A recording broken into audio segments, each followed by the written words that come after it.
Good morning. Good Christmas morning for those of you who feel that way about today. I have my Santa hat on. And yes, it's after the time that I would normally be with you to say hello. And it's kind of a silly story. So it's 35 degrees here, and I was feeling really wimpy. I'm like, ooh, I could do a nice cozy in my Sherpa soft bathrobe and just all snuggled up, like, who wants to get out of bed? Good morning, Sherry. But I'm so used to the natural light and the beautiful background that I have in the morning that I was like, this isn't working. I don't like this. So after messing around with the lighting in my office for way too long, probably 10 minutes. I don't have a long attention span for such things, but after messing around with that, I was like, you know what? It's Friday. Who cares if it's 35 degrees? It's Fearless Friday, man. You got to get out there. So I bundled up because it is chilly, but as I always discover, if you wear the right clothes, it's not that bad. So I'm layered up and I'm out and it's quiet. I can hear the birds chirping. There are people driving around, but it's Houston. There's always people driving around. So the neighborhood is very quiet though. Makes me want to whisper. So I didn't wait till I got to the park to talk to you because it was so much later than normal. So we're going to walk and talk.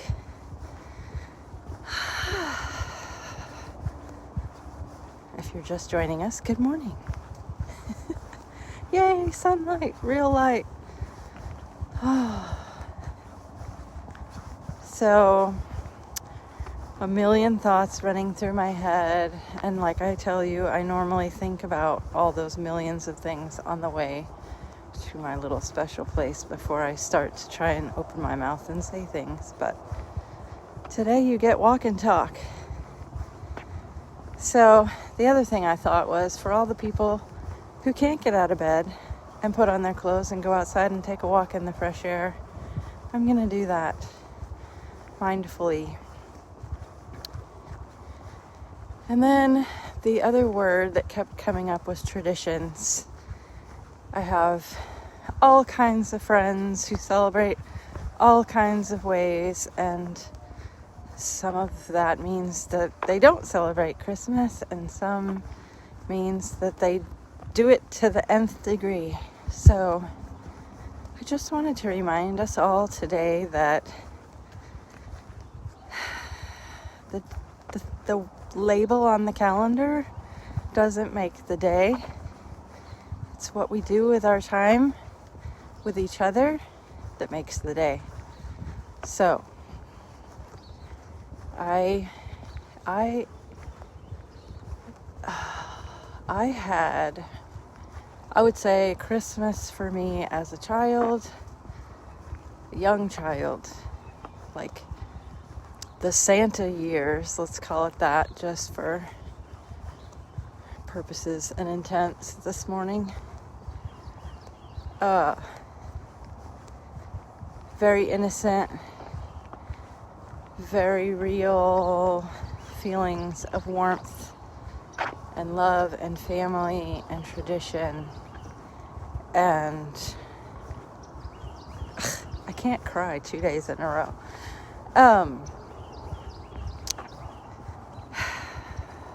I had a really hard transition out of tradition. Like, it meant so much to me that we did things the way that we did, that when we didn't do it like that anymore, I was, I'll say, devastated.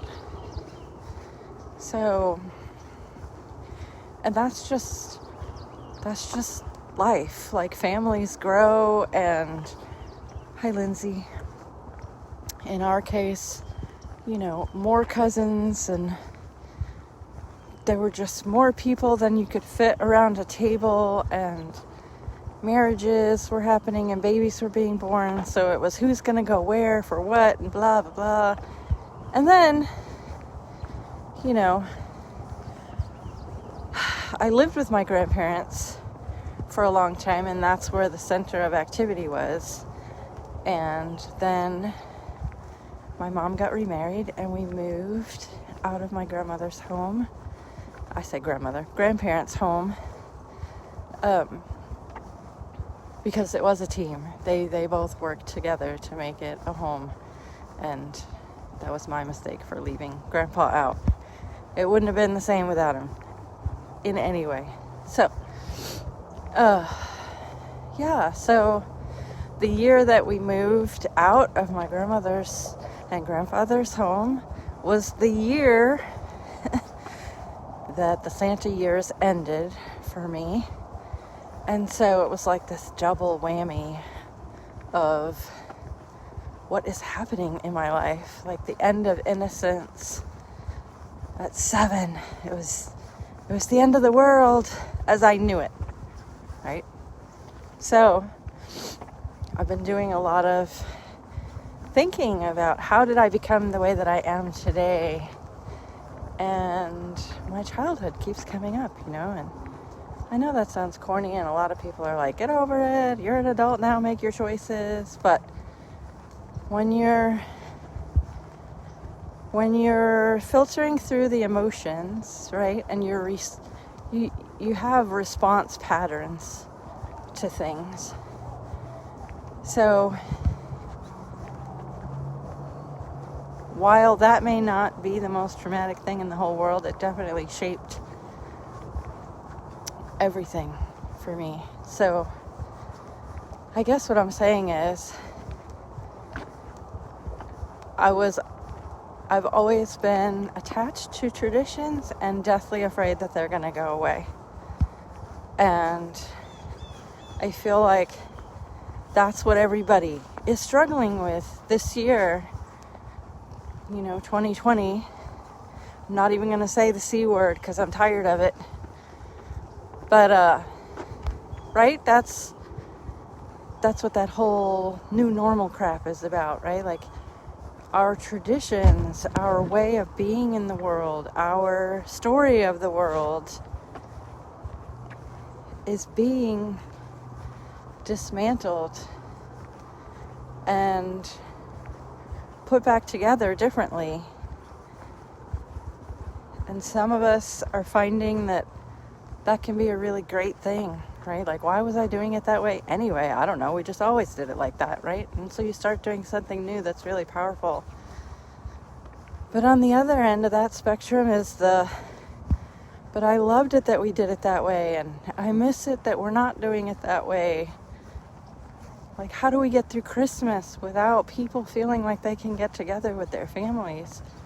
Even if there's the broadest idea about what Christmas is in the history of what we know, right? So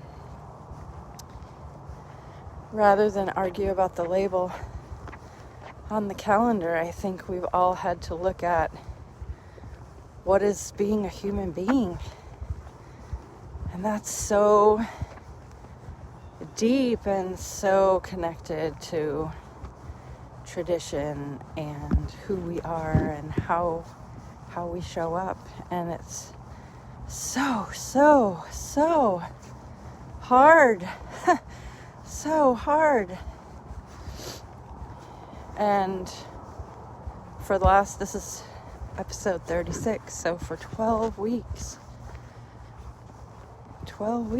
I have come and talked to you about things, and I've been really excited, and I've had ideas and transformations, and now I just feel like I've gotten to this area where everything's intense, and I say hard. I need a better word. It's emotionally huge. My other favorite word. Huge. It's huge. It's a big deal. It's a really big deal. And everybody feels it. Everybody. So today, on a day when a lot of us enjoy doing things together, I would like to suggest that even though we may not be together in person, bodily, that we join together as human beings and we understand and empathize with each other, knowing that we're all going through something that's super difficult, and we're gonna get through it. And the best way to get through it is together, whatever that looks like, right? Even if it's like this, if it's on Zoom, telephone calls still happen, whatever we can do to stay connected, that seems to be the thing. And when we're feeling really emotional, sometimes we act crazy and we're angry and then we take it out on the wrong person, or we say the wrong thing, or we get scared and that scares somebody else. Excuse me. Anyway.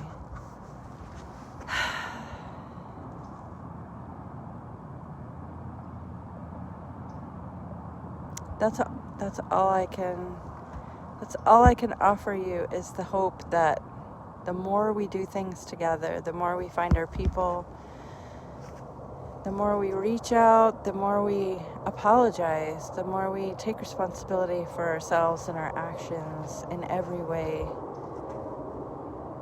and just keep going, we can rebuild our traditions, and we can hold on to the ones that we really love for all the right reasons. So, if you're far away from your people today and you're sad, I want you to know you're not alone. It may feel like it, but you're not. Because who you really are is always connected. We're always connected in love and light. And we have to be fearless. We have to walk away from everything that makes us want to curl up in a ball and give up and cry. And we can curl up in a ball and cry, but we can't give up. We have to know that when the season of crying and curling up has passed, when we let the emotions go, right? It's okay to let the emotions out. But then we have to let love back in.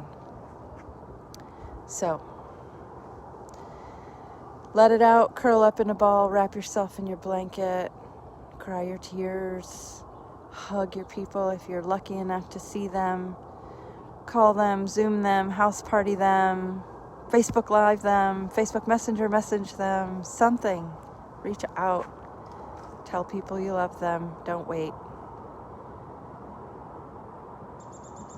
And just know, it's the winter, but we're hibernating. Keep your love growing like a seed, and even